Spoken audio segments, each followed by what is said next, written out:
For decades, the property ended at a single cracked concrete wall. It wasn't a fence or a divider between neighbors. It was a definitive edge. Beyond it, there was no road and no land that anyone ever claimed. The space on the other side provided zero sensory feedback. No dogs barked, no wind rustled through trees, and no voices carried over. It was characterized entirely by absolute silence. One morning, the wall was simply gone. There were no signs of construction or rubble. In its place stood a tall iron fence, rusted and bent, covered in dark stains. Behind the fence, a new environment stretched farther than the original property lines allowed. It was a field of dry grass and dead patches, with one crooked tree standing in the center. Near the base of the tree, a shape sat perfectly still. It looked like a person, but when the subject blinked and looked again, the space near the tree was empty.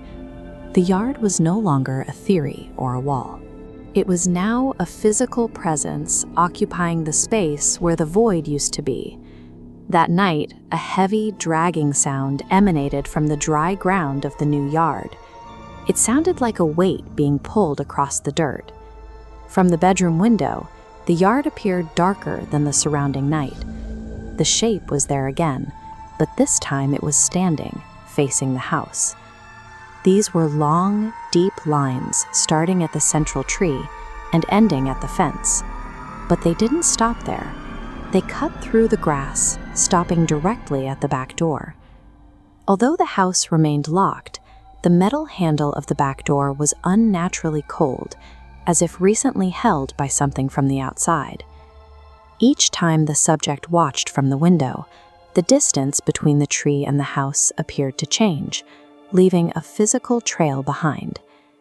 During the second night, the subject locked every window and door, keeping the lights on in every room.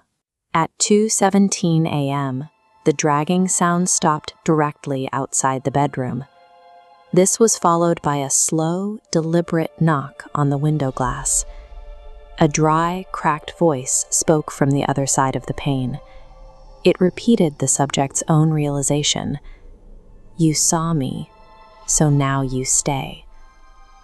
Measurements confirmed the yard was physically shrinking. This diagram shows the boundary fence and central tree moving closer overnight. The fence itself had changed. A rusted gate appeared in the bars, standing slightly open. The gate provided a physical connection where there used to be a wall. The separation between the two spaces had effectively vanished. The figure near the tree began its approach. It was tall, thin, with arms hanging too low as it pushed the gate open. The subject was suddenly no longer inside the locked house. They were standing outside, in the center of the dead grass, facing the figure up close. The entity's face was incomplete, like a mass that was still forming while it studied the subject's features. It began to copy the subject's posture and breathing. Then, using the subject's own voice, it said, "You're the yard now."